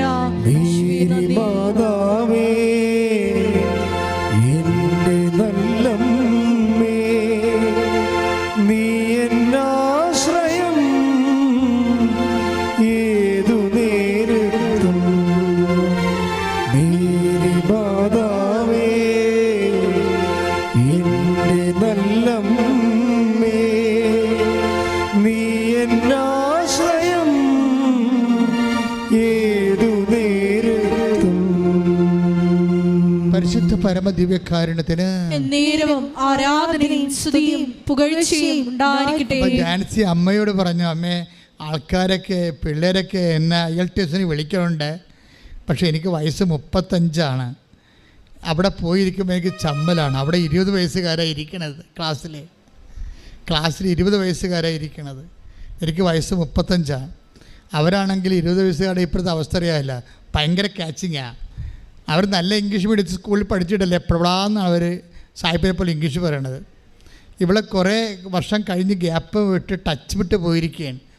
അപ്പോൾ വളരെ പുറകിലെ ആളായത് കാരണം മുമ്പിൽ കൊണ്ടുവരാൻ, മുമ്പിൽ ഇവരുടെ കൂടെ കോമ്പീറ്റ് ചെയ്യാൻ കോൺഫിഡൻസ് ഇല്ല. പക്ഷേ മദർ കോൺഫിഡൻസ് കൊടുക്കും. ഉടമ്പടിയോട് കൂടി ഉടമ്പടി നിങ്ങൾക്ക് കോൺഫിഡൻസ് തരും. അമ്മ ഇവളുടെ കോൺഫിഡൻസ് കൊടുത്ത് പറയും, നീ അവളുടെ കൂടെ ഒന്ന് എളിമപ്പെട്ടാൽ മതി, വേറെ പ്രശ്നമൊന്നുമില്ല. നീ അവരെ കൊച്ചുപോലെ അവർ 70 വയസ്സുകാരാണ്, നീ 35 പറഞ്ഞുകൊണ്ട് നീ ചമ്മരുത്, അതിൻ്റെ അഹങ്കാരമാണ്. നീ എളിമപ്പെടണം. എളിമപ്പെട്ടിട്ട് അവിടെ കൂടെ പോയിരിക്കണം. ബാക്കിയുള്ളത് ചെയ്യണതാരാ? ഞാനാ. അപ്പോൾ നിങ്ങൾക്ക് എപ്പോഴും ചിന്തിക്കേണ്ട കാര്യം, നിങ്ങളോട് ചെയ്യാൻ പറഞ്ഞാൽ ചെയ്താൽ മതി. അതിൻ്റെ ഫലം ആരുടെ കയ്യിലാണ് ഉള്ളത്? ദൈവത്തിൻ്റെ കയ്യിലാണ്. ഇതൊരു വിശ്വാസത്തിൻ്റെ യാത്രയാണ്. നിങ്ങളോട് അപ്പോൾ ഞാൻ അത് മനസ്സിലാക്കിയിട്ട് അവിടെ 20 വയസ്സുകാരുടെ കൂടെ ഇരുന്ന് പോയി പഠിക്കുക മാത്രമില്ല, പഠിച്ചിട്ട് ഫസ്റ്റ് അറ്റംപ്റ്റിൽ തന്നെ അവൾ പാസ്സായി. ശ്രദ്ധിക്കട്ടെ. ഹല്ലേലൂയ.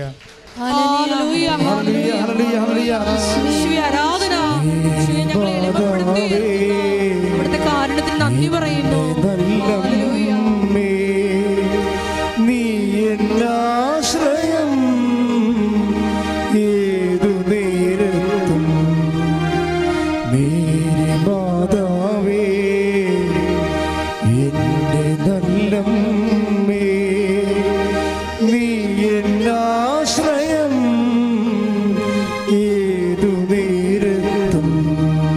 പരിശുദ്ധ പരമദിവ്യകാരുണ്യത്തിന് ആരാധനയും സ്തുതിയും പുകഴ്ചയും ഉണ്ടായിരിക്കട്ടെ.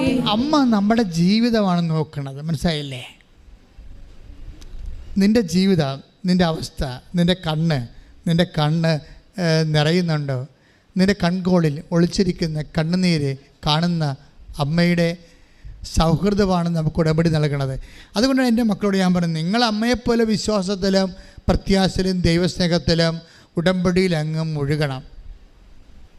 അങ്ങനെ മുഴുകിയ ദൈവം ഓൺലൈനാണ്. ആൻസി പരീക്ഷയൊക്കെ പാസ്സാക്കി കഴിഞ്ഞിട്ട് എൻ്റെ അടുത്ത് വരും. ഇവിടെ എല്ലാവരും പ്രാർത്ഥിക്കുമല്ലോ, അയൽടേസുകാരെയും വിസ വരാത്തവരെയും ഓഫർ ലെറ്റർ വന്നവരെയും പൈസ കൊടുത്തവരെയും പ്രതിസന്ധിയിലായവരെയും എല്ലാവരെയും നേരത്തെ പ്രാർത്ഥിക്കുക. ഇപ്പം ആൻസി പറയണത്, ആൻസിയുടെ തലയെ കൈ വെച്ചിട്ട് ഞാൻ ഇവരുടെ പാസ്പോർട്ട് കൊണ്ട് അമ്മയെടുത്ത് കൊടുക്കും. പാസ്പോർട്ട് കൊടുക്കുമ്പോൾ അമ്മ 4 എന്ന് എന്നോട് പറയും. അപ്പം ഞാൻ ഇവിടെ വന്നിട്ട് പറയും, ആൻസി 4:14 അമ്മ പറയുന്നുണ്ട്. ഇപ്പോൾ കുഴപ്പമുള്ള കേസല്ലേ ഇത്, നീ വെയിറ്റ് ചെയ്യാൻ പറഞ്ഞു പ്രാർത്ഥിച്ച്. 4:14 എന്ന് അമ്മ പറയുന്നുണ്ട്. അപ്പോഴത് അവളത് അമ്മ പറയണത് വിശ്വസിച്ചോ. നമുക്കറിയാം, ഇവിടെ വെക്കുമ്പോൾ നമുക്ക് മനസ്സിൽ കർത്താവ് എനിക്കൊരു ബോധ്യം തരും. അപ്പം ഞാനത് അവരോട് പാസ് ചെയ്യും. അപ്പം 4:14 അമ്മ പറയുന്നുണ്ട്, വെയിറ്റ് ചെയ്യാൻ പറയും. അപ്പോൾ എന്താ വെച്ചാൽ പൊട്ടക്കേസല്ലേ ഇത്, നിങ്ങൾക്ക് വെയിറ്റ് ചെയ്യാം. അപ്പോഴത്തേനും 4-ാം മാസത്തിൽ അവൾ കയറിപ്പോയി. ശ്രുതിക്കട്ടെ ഹല്ലേലൂയ. ഹല്ലേലൂയ ഹല്ലേലൂയ ഹല്ലേലൂയ ഹല്ലേലൂയ ഹല്ലേലൂയ. മാതാവേ എൻ്റെ നല്ലമ്മേ, നീ എന്നാശ്രയം ഏതു നേരത്തും. മേരി മാതാവേ എൻ്റെ നല്ലമ്മേ, നീ എന്നാശ്രയം ഏതു നേരത്തും. അതായത് നിങ്ങൾ കുറച്ച് കഴിഞ്ഞാൽ, ഒരു ടൈം കഴിഞ്ഞാൽ എൻ്റെ മക്കളെ മെക്കാനിക്കൽ, ഇപ്പം നമുക്കറിയാമല്ലോ, പണ്ട് ഈ ലോറിയൊക്കെ ഓടിക്കണില്ലേ, പഴയ ലോറിയൊക്കെ അല്ലേ, 5 ടൺ ലോറിയൊക്കെ ഓടിക്കുമ്പോൾ അത് മെക്കാനിക്കൽ സ്റ്റിയറിങ്ങാണ്. അതൊക്കെ ഇങ്ങനെ സ്റ്റിയറിങ് പിടിച്ച് വളക്കണമെങ്കിൽ ഡ്രൈവറിൻ്റെ 18 മസിലും നമുക്ക് കാണാം, പുറത്ത് കാണിക്കാതെ. ഇപ്പോഴങ്ങനെയല്ല, ഇപ്പോഴേ പവർ സ്റ്റിയറിങ് അല്ല, അതിങ്ങനെയല്ലേ കാണിക്കത്തുള്ളവർ അല്ലേ. അപ്പം അതുപോലെ തന്നെ പ്രെയർ പവർ സ്റ്റിയറിങ്ങിലാക്കണം. കുറച്ച് കഴിയുമ്പോൾ ഇത് അഭിഷേകമാകും. ഇപ്പോൾ ആൻസിയുടെ ഒരു സാക്ഷ്യം കേട്ടപ്പോൾ എനിക്ക് തോന്നിയേ, ആൻസിക്ക് ഭയങ്കര പേടിയാണ് വണ്ടി ഓടിക്കാൻ ഭയങ്കര പേടിയാണ്. വിറക്കും, പിന്നെ വിറക്കും, പല പ്രശ്നങ്ങളാണ്. പക്ഷേ ഒരു പ്രാവശ്യം ഈ ഉടമ്പടി എടുത്തു കഴിഞ്ഞതിന് ശേഷം ഇവൾ ഈ പ്രത്യക്ഷിക്കുന്ന പ്രാർത്ഥന അഭിഷേകമായിട്ട് കിട്ടും. പുസ്തകം നോക്കാതെ തന്നെ നമ്മൾ ഓട്ടോമാറ്റിക്കായിട്ട് എന്തെങ്കിലും ഇഷ്യൂ വന്ന ഉടനെ പ്രത്യക്ഷിക്കുന്ന പ്രാർത്ഥന വായിന്ന് വരും. അതിന് അഭിഷേകം എന്ന് പറയുന്നത്. നമുക്ക് എന്തൊക്കെ ഇഷ്യൂ വന്നാൽ, നമ്മളൊരു പ്രഗ്നൻസിയിൽ മകളുടെ പ്രസവത്തിന് പോയി നിൽക്കുകയാണ്. അപ്പോൾ അവളെ ഓപ്പറേഷൻ തിയേറ്ററിൽ കയറ്റി. അപ്പോൾ അമ്മ പുറത്ത് നിൽക്കുകയാണെങ്കിൽ ഓട്ടോമാറ്റിക്കായിട്ട് ആരും പറയണ്ട, പ്രത്യക്ഷിക പ്രാർത്ഥനയും വിശ്വാസ പ്രമാണവും സ്വർഗസ്ഥനായ പിതാവും നന്മ പറഞ്ഞു വരെയൊക്കെ ഓട്ടോമാറ്റിക്കായിട്ട് വരും. അതിനാണ് അഭിഷേകം എന്ന് പറയുന്നത്. അതിനാണ് പവർ പ്രേയറിൻ്റെ പവർ സ്റ്റിയറിംഗ് എന്ന് പറയും. അങ്ങനെ ആയിക്കഴിഞ്ഞാൽ നിങ്ങൾ രക്ഷപ്പെട്ടു. ഇപ്പോൾ ഇവളെ സംബന്ധിച്ചിടത്തോളം ഇവളെ പറയണത്, ഞാൻ ഇത്രയും പേടിച്ച് വേർത്തും ഭയപ്പെട്ടുമൊക്കെയാണ് ഞാൻ വണ്ടി എടുത്തുകൊണ്ടിരുന്നത്. പക്ഷേ ഞാൻ ഇപ്പോഴേ വണ്ടിയെ താക്കോൽ ഇട്ട് തിരിക്കുമ്പോൾ തന്നെ എൻ്റെ മനസ്സിൽ അറിയാതെ ഞാൻ പ്രത്യക്ഷ പ്രാർത്ഥന ചൊല്ലിക്കൊണ്ടിരിക്കുകയായിരിക്കും. പക്ഷേ ഞാനത് കുറച്ച് കഴിഞ്ഞാൽ മനസ്സിലാക്കണത് ഞാൻ പ്രത്യക്ഷിക്കുന്ന പ്രാർത്ഥന ചൊല്ലിക്കൊണ്ടിരിക്കുകയായിരിക്കുമല്ല എന്ന്. അപ്പോൾ ഭയമെല്ലാം പോയി. പ്രയർ അഭിഷേകമായി കഴിഞ്ഞാൽ ഭയം പോകും. ഭയത്തെ കളയാൻ ഏറ്റവും നല്ല കാര്യം. ഇപ്പോൾ എന്ത് വിഷയമായാലും നിങ്ങളിത് അഭിഷേകമായി ഒന്ന് പ്രാർത്ഥിച്ചേ. കർത്താവ് ദൈവമേ, പ്രത്യക്ഷീകരണ പ്രാർത്ഥനയും അനുബന്ധ പ്രാർത്ഥനകളും അഭിഷേകമാകാൻ എന്നെ ആശീർവദിക്കണമേ. ഹല്ലേലൂയ ഹല്ലേലൂയ ഹല്ലേലൂയ ഹല്ലേലൂയ ഹല്ലേലൂയ ഹല്ലേലൂയ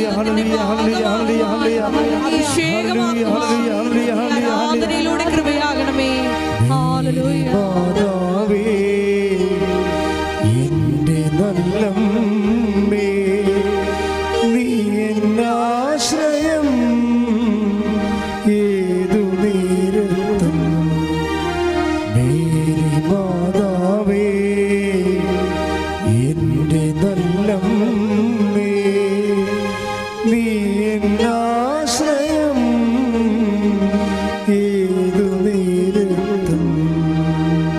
പരിശുദ്ധ പരമ ദിവ്യകാരുണ്യത്തിന് എന്നേരവും ആരാധനയും സ്തുതിയും പുകഴ്ചയും ഉണ്ടായിരിക്കട്ടെ. അപ്പോൾ നിങ്ങൾ ഈ ഉടമ്പടി 1, 2 ഒക്കെ പുതുക്കിയവരില്ലേ? ഇപ്പോൾ ഉടമ്പടി സിൽവർ ഗ്രേ നിങ്ങൾ കണ്ടോ? 10-12 പേർക്ക് ഇഷ്യൂ ചെയ്തിട്ടുണ്ട് ഉടമ്പടി സിൽവർ ഗ്രേ.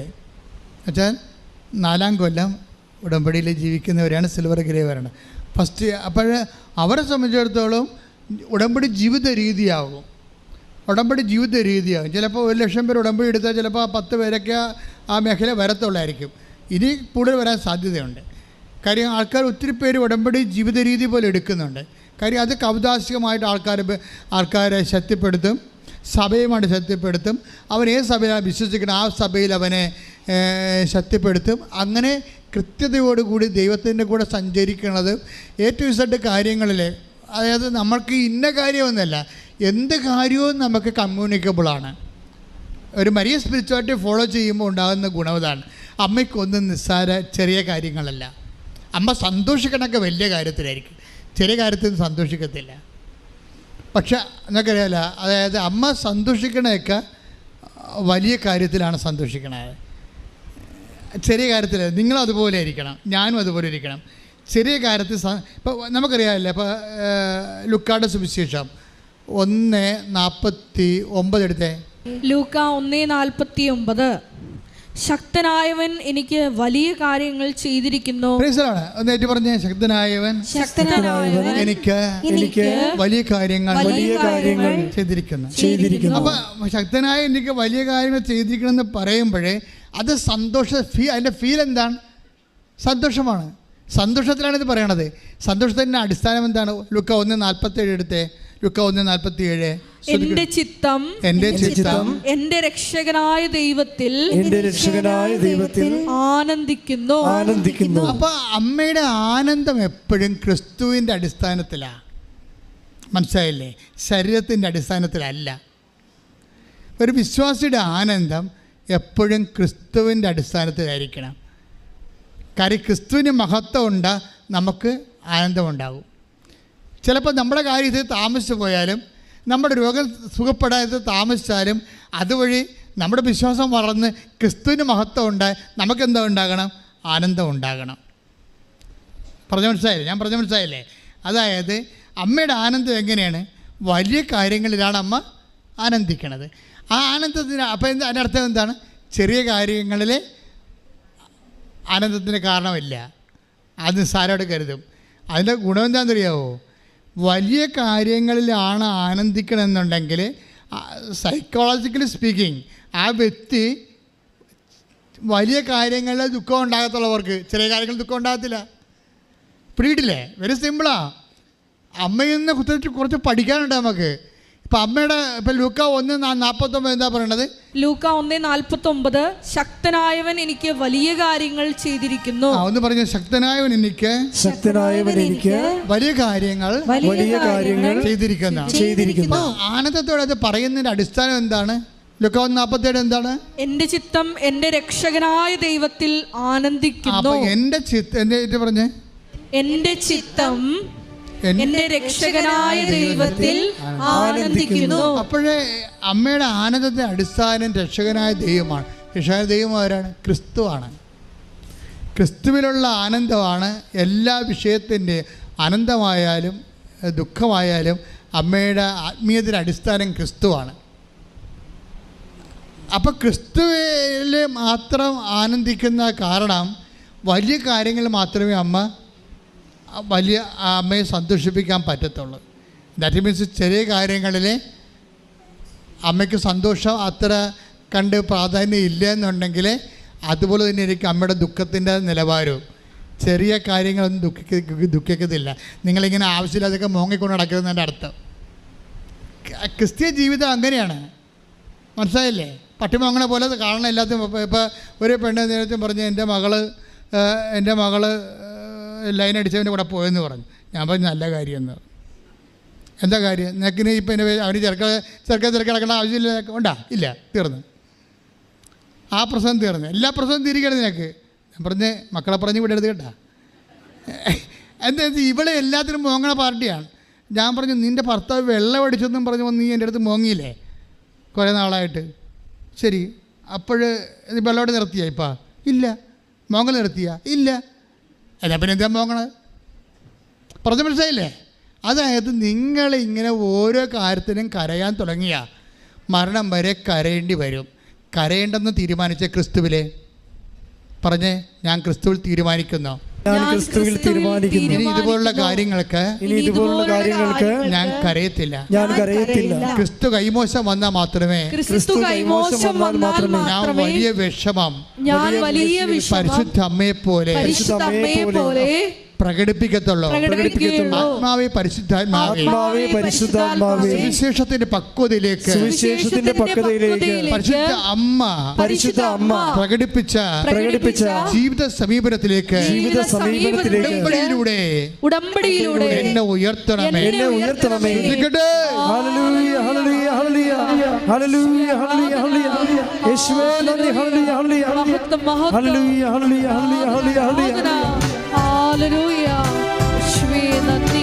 ശക്തനായ ദൈവം വൻകാര്യങ്ങൾ ചെയ്യാൻ സർവശക്തിയോടെ എഴുന്നള്ളുകയാണ്.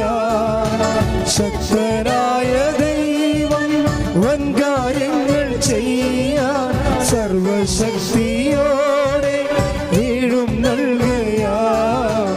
എന്തൊരാനന്ദം, എന്തൊരാനന്ദം. അമ്മ മേരിയോടൊപ്പം ആരാധിക്കുന്നു. എന്തൊരാനന്ദം, എന്തൊരാനന്ദം. അമ്മ മേരിയോടൊപ്പം ആരാധിക്കുന്നു. പരിശുദ്ധ പരമദിവ്യകാരുണ്യത്തിന് ആരാധനയും സ്തുതിയും പുകഴ്ചയും ഉണ്ടായി.